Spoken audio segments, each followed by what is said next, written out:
Good morning to all my friends and family, and welcome to Jim's 5 a.m. club. It's Friday morning, 5:30, and I'm on George Street, just waiting for the light rail to arrive to take me down to Circular Quay, where I can deliver a 5 a.m. club. And today what I plan to do is to do a book summary. And today's book summary is entitled Living Your Top 1% by a female author named Alissa Finerman. Alissa Finerman has put together a book on living your top 1%. And one of the quotes which comes out of her book says that quantum leaps occur by breaking down your big ideas into small steps. So it's all about working out what your goals are and focusing on your strengths and using that to leverage your life. Anyway, I'll come over here and just wait for the monorail or for the light rail to turn up and just start cranking through the book summary. As you can see over here, we've got a couple of cats over here paying company or helping nurture the young girl who's living homeless, living it rough, and it's starting to get colder and colder, so it's going to be a little bit more of a challenge on a daily basis. And on the other side here, there's another gentleman who's taken residency here in front of one of the doorways to the buildings. Anyway, so we've got about 3 minutes to chew up before the light rail turns up. So let's make some progress if we can on this book summary. So the author calls us to a challenge early in her book, and she says basically to turn off your mobile phone right now and look yourself in the mirror and ask yourself a very, very basic question.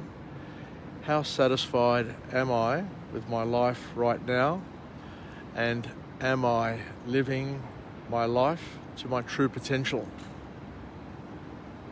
Because what this will do is it will reveal to you some hard truths that we need to face and we need to consider in order to enable us to grow and develop and to possibly motivate us into greater action. Because the author then reminds us that we too, each and every one of us, have the ability and the strength to become the true hero of our story. And what she does is she takes us through the science of improvement and the science of growth and development to enable us to use that knowledge, use that science to our advantage. So the first formal point which comes out of this book from this author is the concept that you can change. Each and every one of us can change. Each and every one of us can improve our lives. But what we need to do is we need to have the right mindset. We need to have the right mindset in order to change. And, what is that mindset, you may ask? She says that there are two competing mindsets that people have, and there are two competing mindsets that our parents have, our friends have, and we sometimes have. The mindset changes throughout our lives, so you need to manage the mindset, the dominant mindset that you have. And that mindset can be broken down into either having a fixed mindset or a growth mindset. So we need to assess what sort of mindset we have, what sort of predominant mindset we have, because that will help us understand who we are, and it will allow us to then leverage what we've got in order to improve what we have. Let's see if we've got an empty carriage here so I can continue my book summary. Yay, it's all empty so I can sit down and chat away without annoying anybody. So the author then goes on to say that people with a fixed mindset are the ones who tend to give up after an initial failure. So this fixed mindset, according to the author, cripples your chances of growth, because that fixed mindset basically focuses on the fact that you can't change, you can't improve, and you can't win. Why me? Whereas the growth mindset is where we need to be. The next stop and is Circular Quay. The growth mindset is the one that allows us to see opportunity where other people see problems, to see solutions where other people see issues. So it's all about the vocabulary that you use and the way you see things, the perspectives that you have. And parents, carers, friends and work peers can all help each other by trying to encourage each other to having a growth mindset and seeing the world around them as an opportunity to have stepping stones. So each failure, each challenge is a stepping stone that helps shape us into a better version. So we all need to work together to help each other, because what we need to do is we need to beat and conquer our dysfunctional thinking. And one way of doing it, according to the author, at home, for example, or in the workplace or in the school classroom, is to have a jar, a dollar jar. And every time you come up with a negative sort of thought or something which is negative and dysfunctional, then to pop $1 penalty into the jar, and then see at the end of the month, end of the year, how many dollars you've accumulated, and to use that to either support a charity, or to go on a Christmas lunch, or to do something with other people around you. So the next formal point to come out of this book is that the author says that we all need to focus and work out what our strengths are, and to use and leverage our strengths, because by knowing and using your strengths will make you happier and more successful. Don't fall into the trap, that wasteful trap of trying to fix your weaknesses, is what the author tells us. A lot of people spend far too much time trying to sort out their weaknesses and trying to fix the things that they're not good at, only to run out of time in life and to never get the opportunity to do anything, because rather than focusing on what they're good at, they spend far too much time focusing on what they're not good at. So the author has also shown here that there are experiments and reports which show us that if you focus on your strengths, if you choose to focus on your strengths, then you tend to be up to 6 times more engaged in life, 6 times more engaged in your work, in your family, and in all the activities that you do. And you're probably 3 times more likely to say that you're happy and that you're loving life. Because the Gallup poll, for example, has done a couple of gallops and has been able to come up with the statistics that if you're engaging your strengths and you're living your strengths and enjoying life, then basically you're going to be a happier person. And by being happier, you're going to be more productive. You're going to be better to hang out with and spend time with. So you're going to be better for yourself and also better for the other people around you. Anyway, here we go. We've got the harbour bridge. We've got another westerly breeze blowing through today. The flags were half-mast yesterday, and I didn't quite know why they were half-mast. I thought that maybe the half-mast was for Prince Philip, but actually yesterday the half-mast on the flag on the harbour bridge and on the Museum of Contemporary Art, they're still at half-mast there until they get sorted. Actually, no, they've been sorted out. So they were half-mast yesterday because of the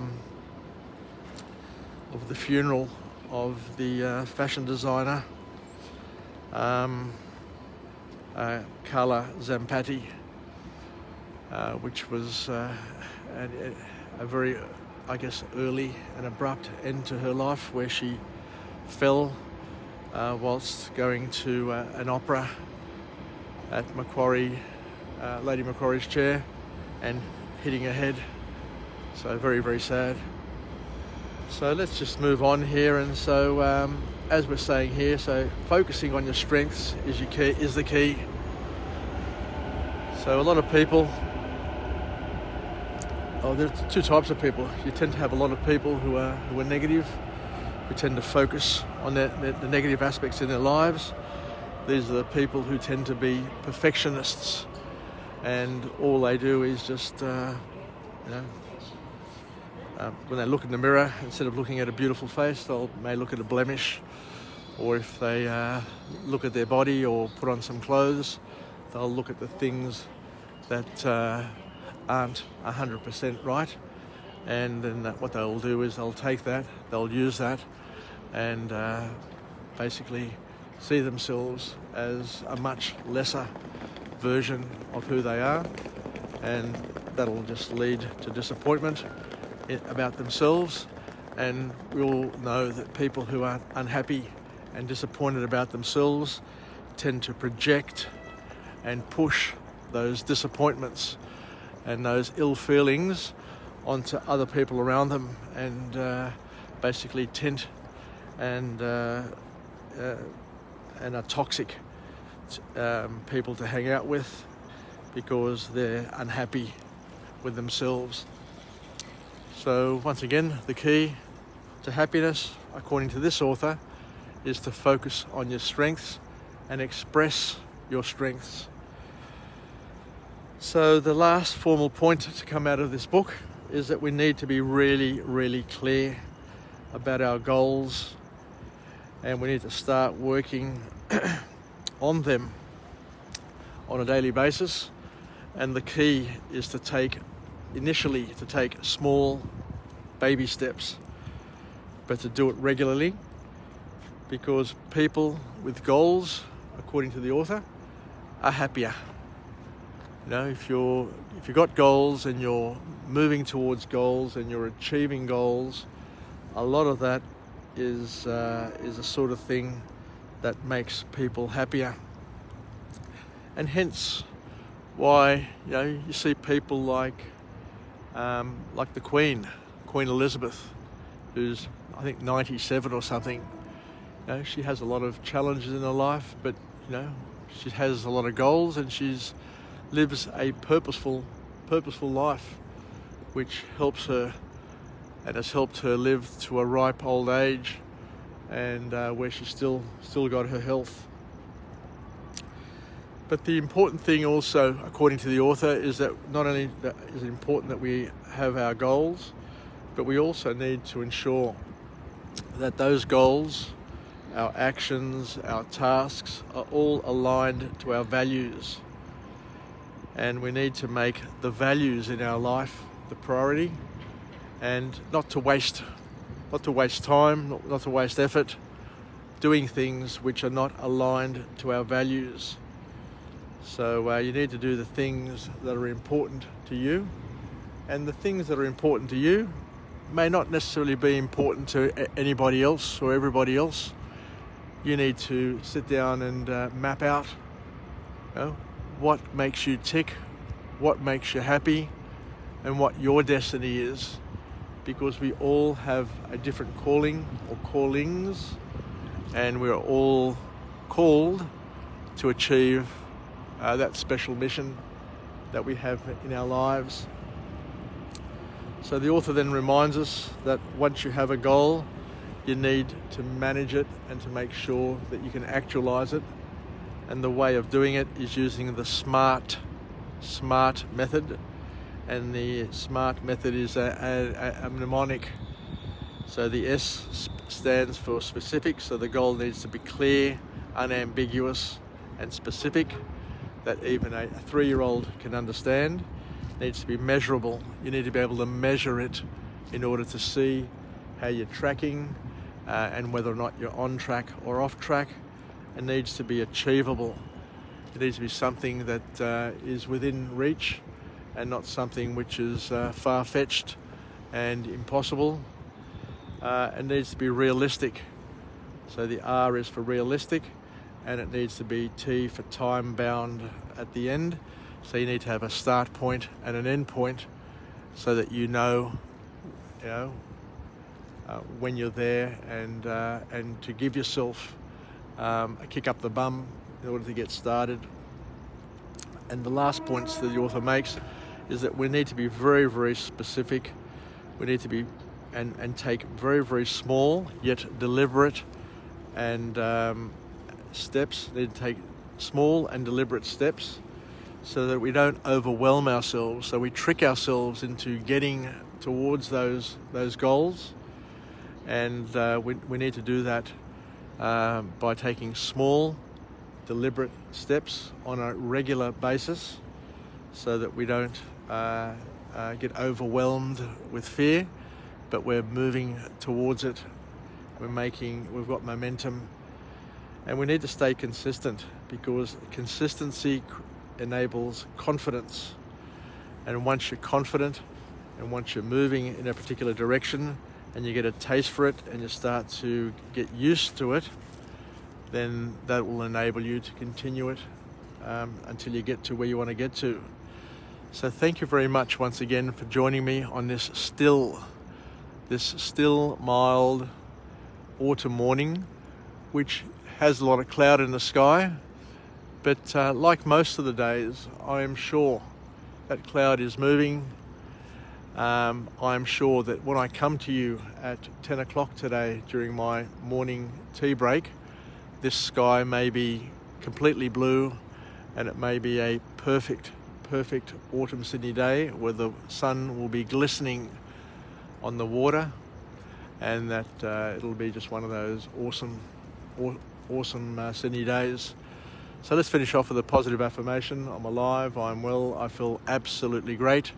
To my friends and family, stay connected, stay relevant, stay reasonable, and let's all try and live our lives to our top 1%, where we're achieving our goals, where we're living our values, where our actions and our purpose is aligned and prioritized to our values, and to be happy, to live, be able to look in the mirror and to say that I'm satisfied, I'm happy, I'm living to my potential or progressing to living to my potential.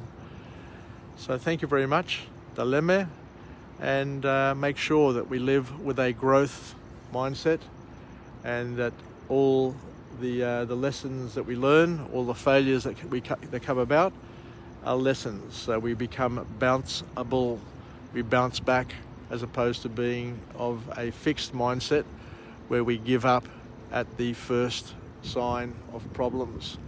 Take care, Yasas, and we'll chat again, and bye for now.